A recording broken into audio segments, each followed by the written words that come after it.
Everyone, welcome back on stage. I'm really excited for this session. It's one that I'm particularly passionate about, and I think a very important one. We have Ray, Michael, Karin, and Namrata here, who will talk about how to be successful in the next decade of MSP programs. Thank you guys for joining, and to the audience, don't forget to put them into the chat. And now enjoy the session. See you later. Thanks, Sean. I'll introduce myself real quick, and then we'll go around the horn and introduce everybody, and then we will jump straight in. My name is Ray Culver. I have been in the industry, the staffing and recruiting industry, for 25 years now. For probably the last 10 to 12, I've really focused on the MSP channel from a supply perspective. So I've had the opportunity to build and run MSP channels for large global staffing organizations and technology platforms. So I'm excited about today's topic. I think it's something that this entire panel is very passionate about. So with that, Namrata, do you want to kick us off? And then we'll go Karin and then Michael from introductions.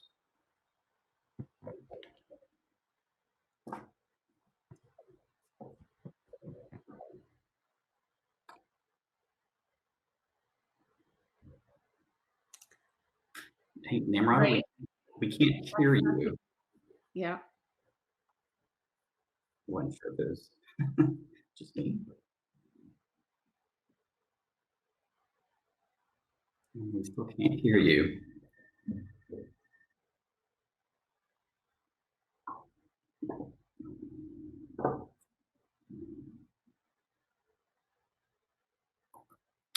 Karin, do you want to go ahead and jump in and we'll circle back around? Absolutely. Can you hear me? Yes. Okay, perfect. Okay. Well, Karin Selfors, happy to be here. I lead a global segment at Pontoon, consumer products, life sciences and industrial. I've been in the MSP RXO space for the past 8 years. And prior to that, joined the Deco Group about 12 years ago.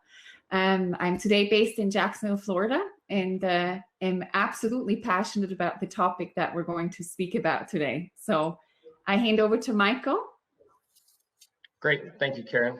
Michael Keiper. I am with Pinnacle Group and have been with the organization for going on 20 years this April.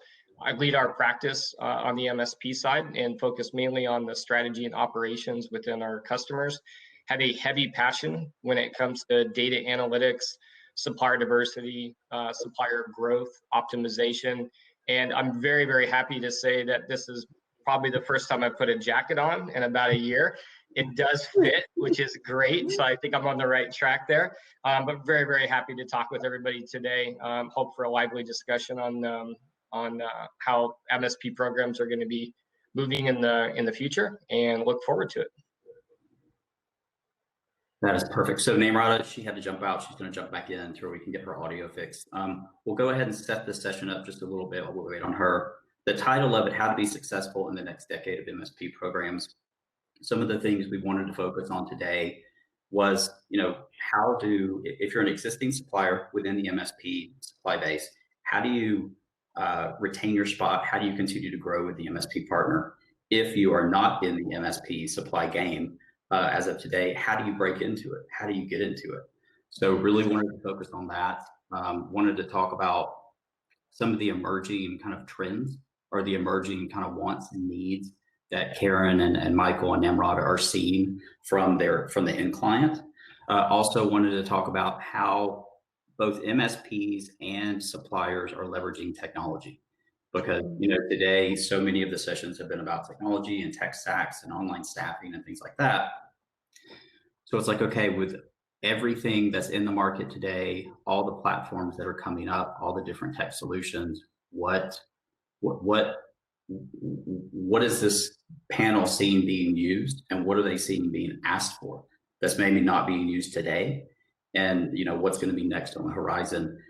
One other thing that we had talked about as a group was, if there are any examples, and if there are, great, and if there aren't, but if there are any examples of things that maybe the team is seeing in North America, and maybe they're seeing something different in other parts or other regions of the world, talk about those, because I know, on the in the summit today, there are folks from around the globe. Hey, Namrata, welcome back. All right. Can you hear me now? Yes. Do you want to take a few minutes to introduce yourself? Yes, absolutely. Sorry about that again. I'm sorry I dropped off. My name again is Namrata Anand. I'm with Talent Burst based in Massachusetts.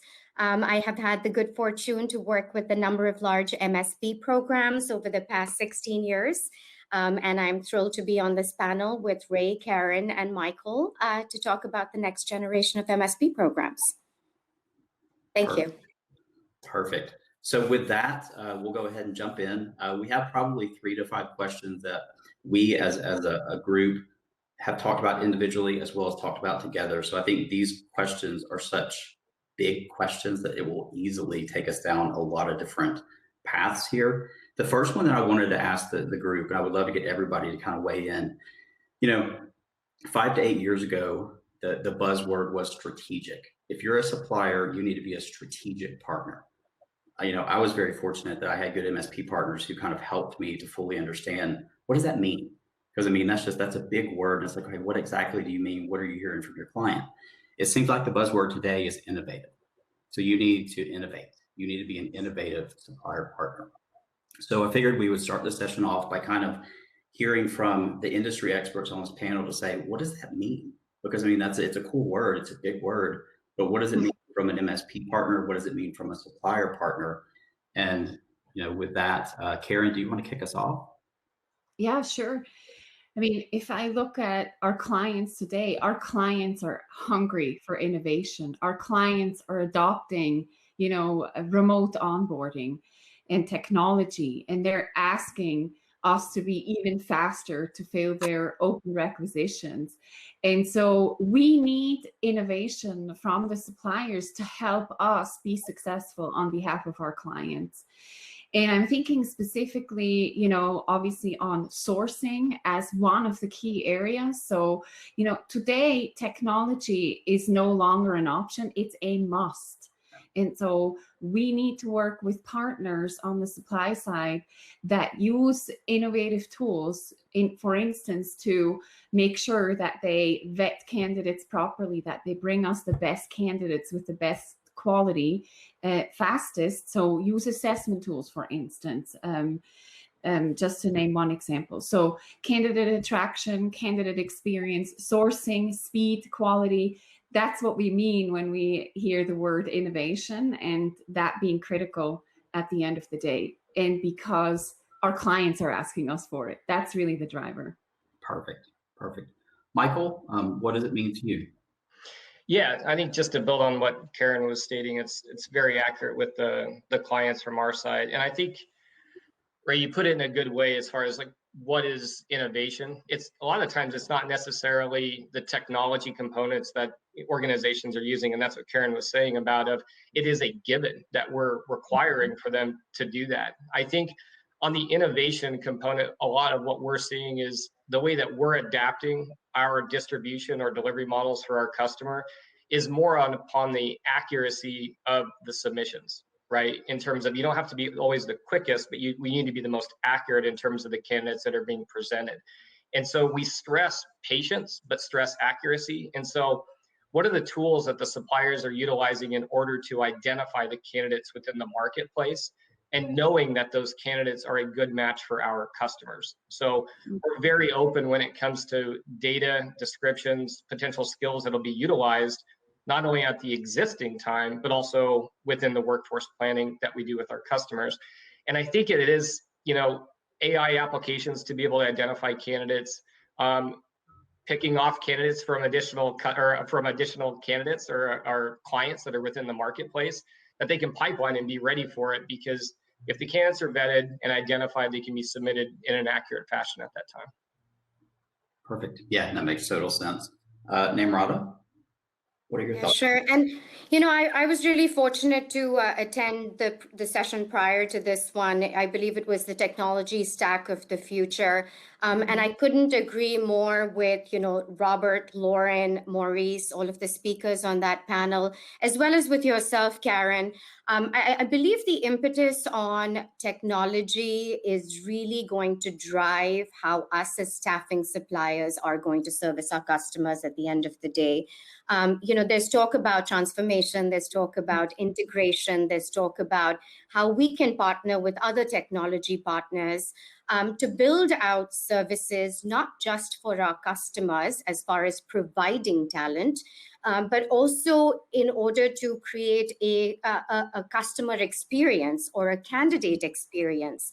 So really technology has come to the forefront of the staffing industry on really managing that complete life cycle of sourcing your candidate, presenting your candidate, making sure the quality is adequate, to Michael's point, evaluating data, but also making sure at the end of the day you're providing that candidate experience, so you're completing the entire life cycle.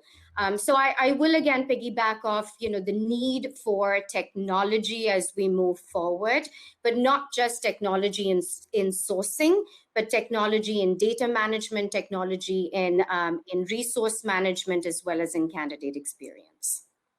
Perfect. And I think that this segues into the kind of the next topic that we were going to talk about, which is really around what each of you are seeing from the end client. And Namrata, really for you, because I know one thing we talked about was you really not only look at your MSP partner, but where you can, you also look at where's the end client, like where are they going, where are they growing to, like what's their plan for success in the future.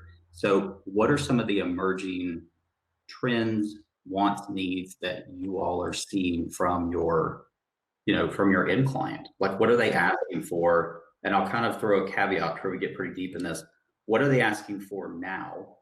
And if you had to look into a crystal ball, what do you think is going to be next? Because again, you all see this every day, so you kind of see where the market's going. So let's start with what are they asking for now, and then kind of jump into what do you think is going to be next on the horizon? Sure, it's a great question, Ray. So 2020 changed everything for everybody. It's changing the way we're doing business as a staffing agency. It's changing the way our MSP customers are approaching the agencies as well as the end customer. And it's really changing the end customer's expectations, right?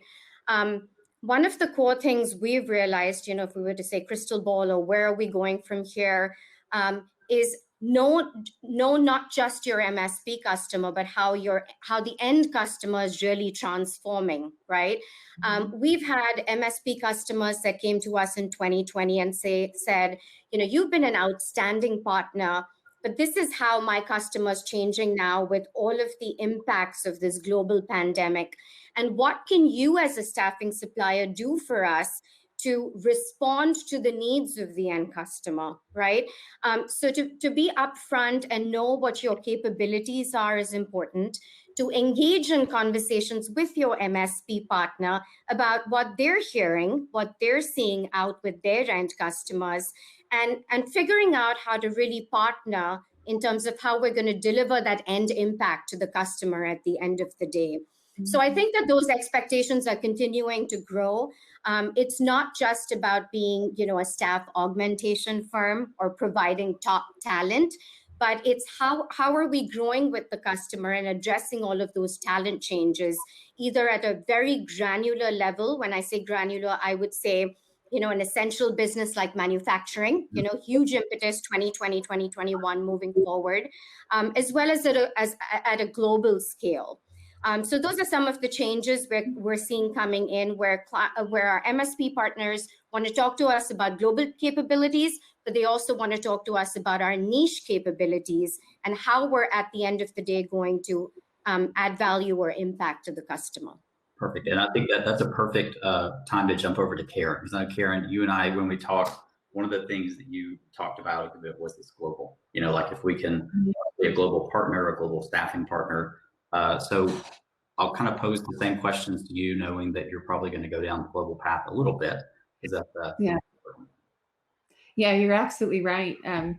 That's certainly, you asked for what is a trend or a want or a need now and in the future. I will say it's absolutely a need now to be a global partner, but I see that accelerating over the coming years, right? There is really a lot of demand from our end customers to have a partner that truly is able to deliver on a global scale. And for that, again, taking it back to what do we need as an MSP from our supplier partners is we truly do need partners that span the globe. And I would say with the pandemic, the location of where the work is done from has become irrelevant in most cases. And so that again augments the speed at which our MSP staffing partners need to expand and be able to source really from anywhere.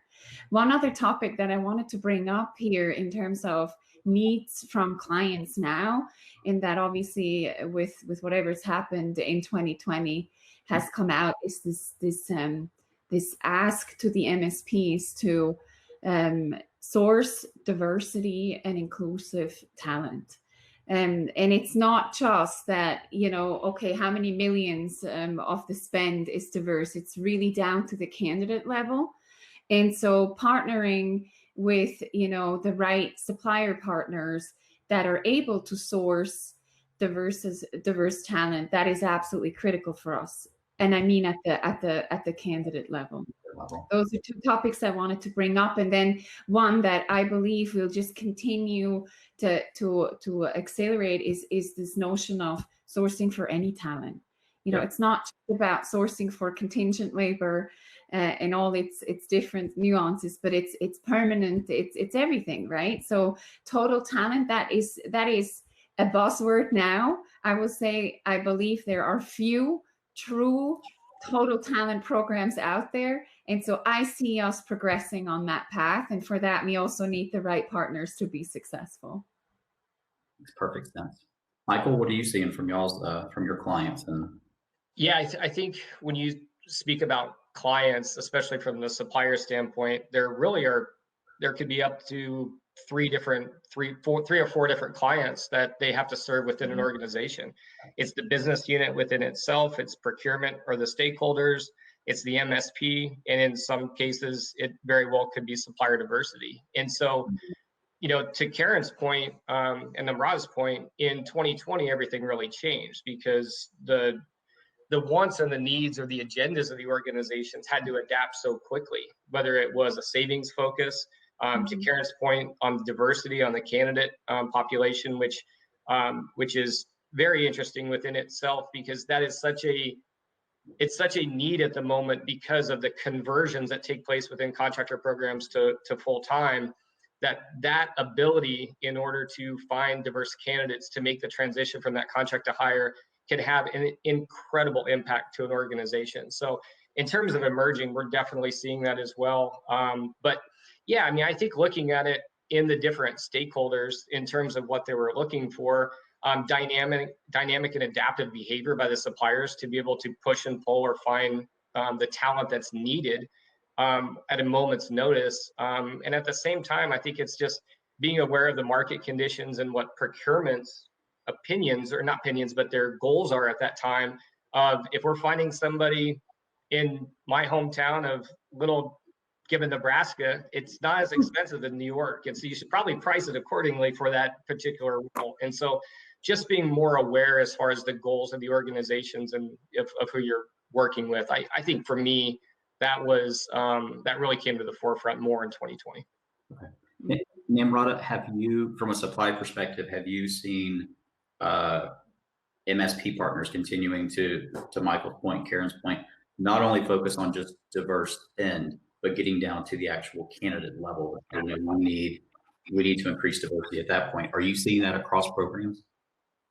Yeah, so that's a really great question, Ray. So what we're seeing is conversations at two different levels. We're seeing conversations at a global corporate level. Let me define that for you. If you had spoken to perhaps diversity inclusion folks 10 years ago and said, well, what does your diversity metric really capture? They would probably turn around and say, we're measuring diversity here in the United States of America. That conversation is now changing. The greater conversation now is, how do we integrate and mobilize our diversity and inclusion departments at a global level, right? So that's becoming a huge conversation, saying we're not looking at just metrics in the United States of America, but we're looking at metrics across the organization, larger scale, right? At a much more granular scale, which I would encourage my staffing partners to speak with their MSPs about, is what are the divisional quotas or the divisional expectations as far as diversity or inclusion? Because as you start to speak with your customer, you'll realize that every year their corporate social responsibility, diversity, inclusion goals are continuing to change. And it's important as a staffing partner to have that granular level of conversation, as we may be with our MSPs and the MSPs are with us, to say, where are they really looking to grow their talent? I know that there are some sensitivities around, around data and the information that can be shared, but we're definitely seeing that conversation at two completely different levels, one at the global metric level, and more at a granular level, whether it's within a state or it's within a division or a department. Perfect. Perfect. Jumping into the topic of technology, and we've touched on it a little bit, but what are you all seeing? And Karin and Michael, it'll be interesting to hear you from kind of a client perspective, and also what you're seeing from your supply bases, and Namrata, what you've actually seen and some of the stuff you've done. But from a technology perspective, what are you seeing suppliers bringing to the table? Like, I mean, what's the hot text these days? What does a supplier who's maybe in the supply space now, if they're not already doing it, they need to consider it? If someone, and I'm saying all this just for the suppliers who are listening, if someone who is not in the space yet and they want to get in, maybe that's an entry point. If there's a tech that you're starting to see a lot of the need for, and they can, build by, to go back to all the sessions earlier, and come up with it, maybe that's something they can bring to their MSP partner and say, hey, look at what we've done. I would love to work with you, and this is why, this is my differentiator. So what techs are you seeing? Michael, start.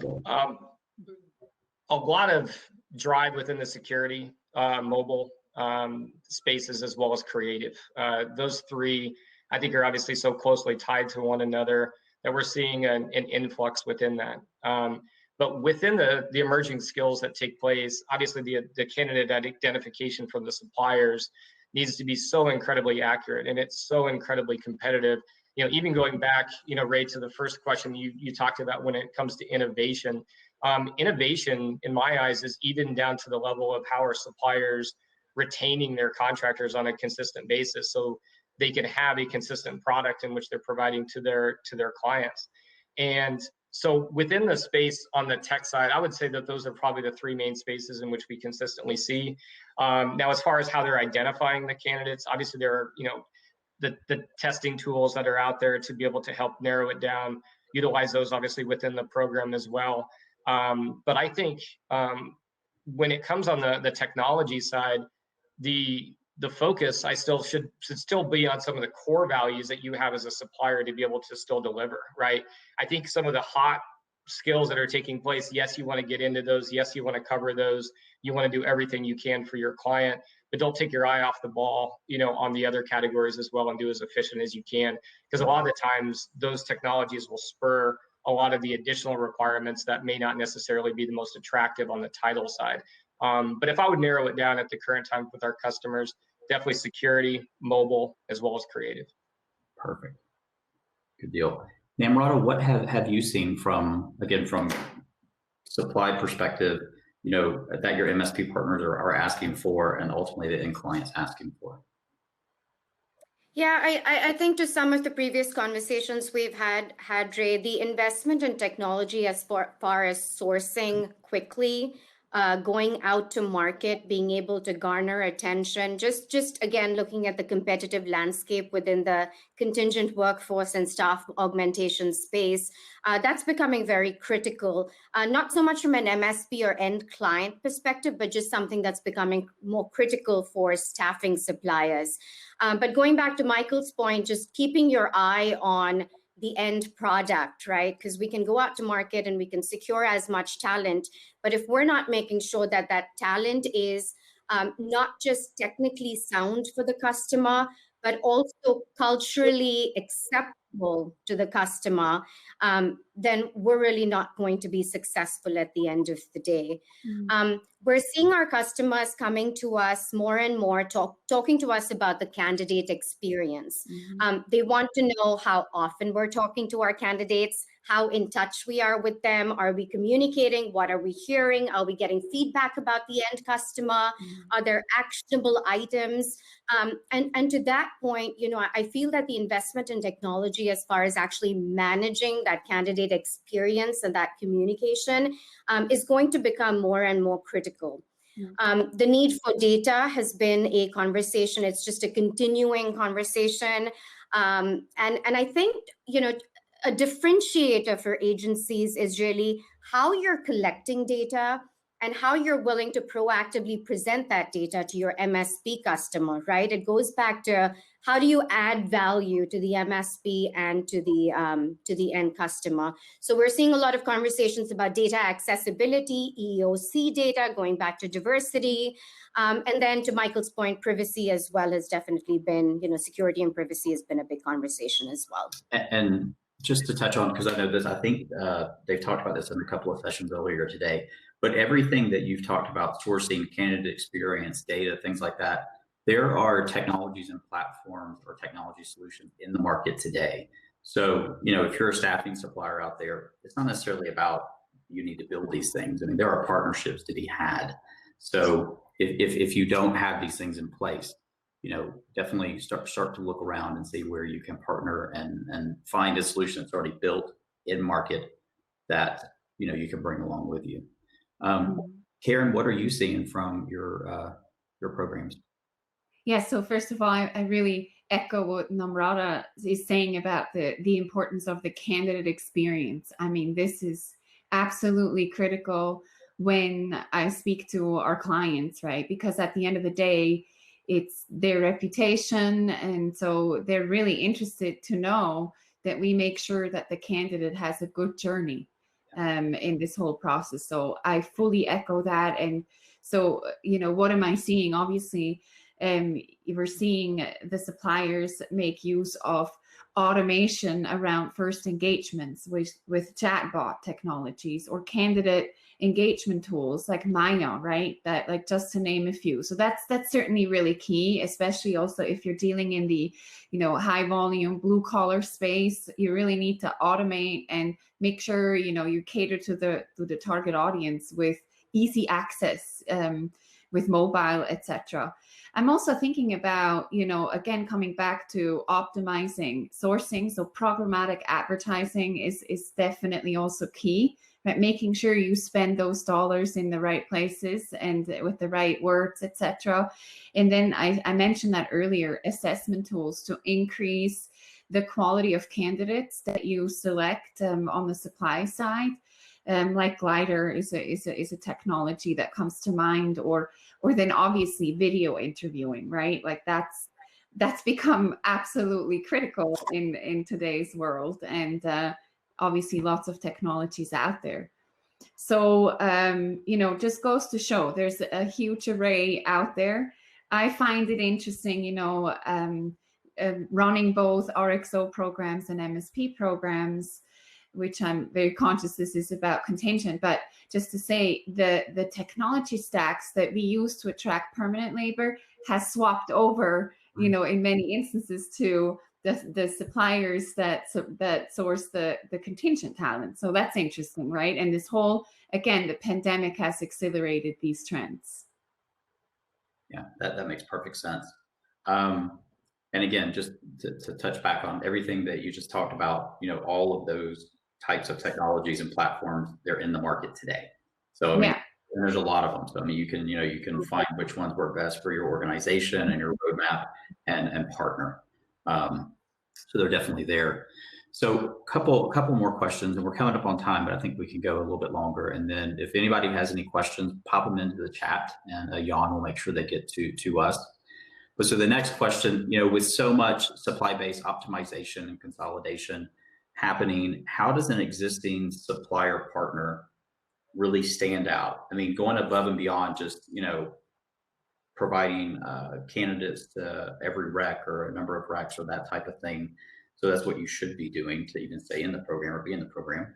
Above and beyond that, and where this goes back to is there was a research survey in December last year. I think it was SIA. And they said that of all the respondents, 2/3 said that supplier consolidation was like top of mind for 2021. So if I am a supplier in my past life and I'm sitting there, I'm thinking, okay, what am I going to do to kind of kick it up a notch? So anything top of mind, I mean, we've talked about, technology, we've talked about other things, but anything else jump out at you that you would give to a supplier in the chain? Feel free to jump in. Yeah, Ray, I think from the optimization is always going to be taking place, right? Now, I think there's two different types of optimization within procurement organizations. It very well could be the tail end of the suppliers, more of the onesie twosies that are unidentified in terms of actually what they do. And it's tough to get your hands around the usage and are they a consistent supplier? But I think the optimization of the overall staffing suppliers that are more of your consistent firms, that is where within our model, I mean, data and analytics is definitely, outside of our people, the backbone to the way in which we run our programs. And we take a very, very, very deep dive in terms of the data around our distribution models, everything by levels, rate, location, what have you. And those are dynamic. They're changing by the day. And so now the key with that is we give that same data back to our suppliers so they can actively run their organizations according to our expectations. But the differentiator from my standpoint is knowing exactly where those strengths reside and making the changes to your organization around those so you're more effective. And some of those very well could be, I have bitten off more than I can chew. And you may have too many job families or verticals that are assigned to you, and going back and saying, these are our strengths, we want to concentrate on this. And at the end of the day, you may make just as many placements within narrowing down your field as opposed to having as many as you can. And from there, you're able to then showcase your capabilities within that and then potentially expand from that. And so, for me, it is knowing what you're good at, knowing the data behind it, and knowing how you can be more effective and making sure that you communicate that back to the stakeholders. Perfect. Namrata, what advice would you give? I mean, you're kind of in that seat where you're getting to live this, but I mean, what advice would you give to your fellow supplier partners? Yeah, I'm actually going to go ahead and completely agree with Michael about, the rationale behind supplier optimizations right now. We're seeing it across the board, across all of our customers right now. Just going back to the early 2000s when the large MSP programs were kicking off and everybody wanted to jump on the bandwagon, the conversation at that point was, well, I'd like to have a partner that I can trust and can support me across categories, right? So if you're a capable partner and you can support 5 or 6 categories, come on board, let's evaluate this relationship, let's see where it goes. That conversation's completely changing. So you're still gonna have those core strategic suppliers that will support 5 or 6 or 7 business categories. But I think it would be more advantageous to the supplier, to Michael's point, to really focus on where their capabilities lie. Have you, over the past 5 or 10 years, had more success in the engineering space? Is it information technology? Is it engineering within utilities? I think for suppliers, it's becoming more critical for us to get to know ourselves, right? Going out to market and selling, contingent staffing services is great. We'll tell an MSP we can do everything under the sun, but can you really do everything under the sun? And it's really coming down to being honest with ourselves about where we can deliver. I've realized my MSP customers have been actually appreciated if I call them and say, well, can you let me know what categories I'm on? Because I'd like to optimize myself. I'd like to have that conversation internally to see if I am well aligned with your MSP or with your organization, because I don't want to have to wait for a scorecard. And I don't want you to come to me and tell me, well, I didn't do well on a category. So that's one of the pieces of advice I would give to my, my fellow staffing partners is take a look internally. And to Michael's point, you could make just as many fills or more fills within certain categories that you're good at. So have those honest conversations with yourself and actually go to your MSP partners, because I think they would appreciate that. Yeah, I'm smiling because I can't agree. Obviously, sitting here and listening to you speak my language, right? Like, I was going to say that it's all about partnership. It's all about, I really want to know where you're good, because I don't have time to go and test forever. So let's just, get to it and optimize everyone's time. Consistent delivery, agility are all like, words that come to mind. And like I shared earlier, I do want to hone in on, and I may be saying that, in the space where Pontoon plays, which is large global MSPs, it is that capability to do global that really helps, because I don't need to go out and look for, regional players. I do for niche roles, absolutely, but it's a key advantage if, I can work with fewer suppliers that span multiple regions. So, really good to listen to Michael and Namrata, how well they have figured us all out. And I can say, going back to my past, the organizations I was with, when we would go into and look at the MSP channel, that was the first thing that we would do, is to say, where have we done very well and where have we not done well, and where we haven't done well, why? And if the reason for why is it's just not a program that fits us as a supplier, our model, then go to your MSP partner, be very honest and say, hey, Namrata, I want to optimize myself out of this, because at the end of the day, you, Mr. or Ms. MSP, deserve a supplier partner who's going to just rock it out for you. I'm not that person for these reasons.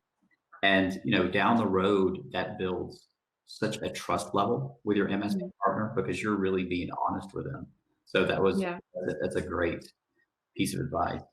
And if I Ray, if I could just jump in with one other thing, sorry to interrupt. When we're talking to our MSP customers, we have to realize that the MSP has multiple clients, right? They could have 20, 30, 40 clients, and to Karin's point, many at a global level. So don't be afraid to have that honest conversation and walk away from one that may not be well aligned with your business, because I think your MSP customer would care to know what you're good at, and would be willing to have conversations with you about other potential customers that you might better fit. So I just wanted to throw it out there, because it's not necessarily walking away from business, but just optimizing business. And I know we've used that word a lot. Yeah, and I did want to add one more very good point, Namrata. One more is, I really value proactive suppliers that come to us and say, hey, this is what I'm observing in your program. This is what's not working from my side. And this is how I, would ask you to change or recommend that you change. That sort of consultative partnership approach is worth so much, and really goes a long way. Because we do want we do want the feedback, right? Like, there's always things that we can do better, and how we can set up in a better way. So that sort of two-way partnership communication is critical. Yeah, Ray, it's an ecosystem, right? We need the suppliers need us, the managers need the suppliers to find the resources, and so on and so forth. And, to Namrata's point, by going to the MSP stating you're not performing as well, or you'd like to scale down, more than likely the MSP already knows that. So you're already getting ahead of it a little bit and trying to maybe extend the time, that you would be performing within the program, if there are some performance issues there. Perfect. So we, Jan hasn't told me for us to get off stage yet, so we'll keep talking. There are a couple of questions that came in, and we'll go through all three of them, but one of the ones that jumps out at me, just given, again, my background in working with technology platforms and trying to plug them into MSP programs. So the question was, you discussed MSPs and clients demanding supplier innovation. How are MSPs perceiving candidate platforms? And then are the candidate platforms viewed as competitors to the incumbent, the supply base? So, for Michael and Karin, I would love to hear what you're seeing within your programs from these different kind of candidate platforms that are coming up. And then Namrata, from you, I would love to hear kind of how are you starting to see any type of opportunity to interact with some of these platforms to bring them in? You talk about sourcing, you talk about things like that. So Karin and Michael, do y'all want to jump in on that first? Sure, Go ahead, Karin. Okay, I'll start and then you please chime in. No, I don't actually see them as competition. Like for me, it's additional sources, right? And I think we have to continue to be agile in today's world, that these additional or changed or new sources and innovative ways to source talent basically are always going to emerge, right? And so I never see it as competition. I actually see it as just an additional channel, and competition is always good is the other thing I would say, it makes all of us run faster. So I don't know, Michael, what you have to add to that. Yeah, I would agree, right? I think it's competition if you're looking at it from the sense of it's eating into your market share that you could potentially receive yourselves. But at the same time, us as MSPs, we need to provide those resources and those channels for our clients. Whether it's savings, diversity, making sure that the talent does not walk out the door from a payrolling or a pre-contractor standpoint. But I think it is competitive to a certain degree, but I think it also then goes back to making sure you know what you're good at, so then you can speak towards that, and then you're more intelligent in terms of who you are as a supplier to your clients. So, and I also think, and Karin, I don't know your thoughts on this as well, as the percentage of impact of some of these channels, it's relatively new. So is it going to take time for them to actually truly eat into your market share? It could. Now, it also could completely take off if they're refined, by our clients. But I think at the current time, they're not going away, so the suppliers have to adapt. Yeah, and you're right. It's a small. This takes time usually. It's not like we've seen that with right FMS platforms, direct sourcing, until that really becomes a meaningful percentage of a program. That takes time. And that doesn't mean that there is an opportunity for the traditional channels, especially if those traditional supplier partners are innovative and, keep up with the pace. Going back to that word. Yeah. That's the buzzword. It's going to be the next one. Namrata, have you seen anything around that? And we'll start to wrap up. Yeah, absolutely, Michael. Sorry, Ray. To that point, we have seen a lot of our clients moving to internal talent clouds, and we've had our MSP partners come to us and say, "Well, how do you feel about it? Are you feeling threatened? Is the supplier community feeling threatened?" Not so much, right? Because when we talk about innovation on the supplier community side of things, you also have to consider innovation at the client's end, right? They're innovating as well. They're finding new ways to source their talent. But we also have to be cognitive of the fact that one shoe is not going to fit everybody, right? So you're going to have companies that are going to go out, they're going to find new tools, they're going to try to be innovative, they're going to develop 2 or 4 or 5-year programs to see how that fits with their organization. But you might come up on a 5-year cycle where they decide that talent cloud wasn't the right way to go, right? So there's a lot of innovation going on at the client's end as well. From a supplier standpoint, what we're seeing is if we actually leverage some of the tools and the talent clouds that are available in the market, we actually have a better story to tell.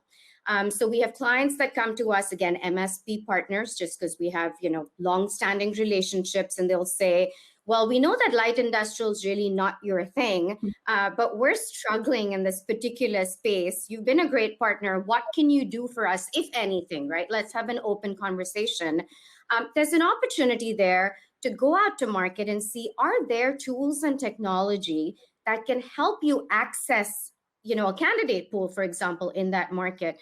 And I can tell you that within our company, we've made, some significant investments in technology over the past few years, different, talent clouds, candidate pool softwares. But we've also partnered to, Lauren was saying in the previous session, partner with startups, partner with companies going out to market with some of these innovative solutions and see how it fits into your organization. And that's actually giving us a better story to actually talk with our MSP customers and end clients as well. So we're not really looking at it as a threat, but more as an opportunity. Well, if it's going to happen, how do we embrace it and jump on and make it a part of our business? Absolutely, perfect. Well, we need to wrap up. This has been an incredible conversation. There are 2 other questions, and what I'll do is I will circle with this group and we'll get the questions answered, and then I'll get back to Jan, and whoever asked the questions, we'll make sure we get those. If anybody out there has any other questions or want to talk about this topic further, please reach out to one of us. Again, I think all 4 of us are extremely passionate about this. Everybody relies on each other to make this the whole equation work. So thanks everybody. Thanks everybody on the panel for joining. It's been great. Thank you. Thank you. Bye-bye. Bye-bye. Bye-bye. Bye.